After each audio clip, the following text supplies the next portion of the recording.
Tak buongiorno, dobré ráno všem, dámy a pánové.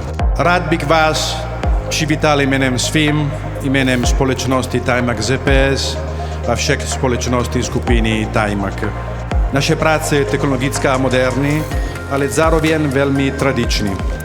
Já myslím, kvalita naše práce je tady, mezi námi. Asi jste spokojení být tady, doufám, a budete vidět něco dobré, nejenom stroje, ale firma, naše lidi, naše partnery a dodavateli. Je to moc pěkná akce a musím říkat, jediný čas na rok, kdy jsem pořád spokojený, jsou ty 2 dny od ZD. Díky moc a have a good 2 days.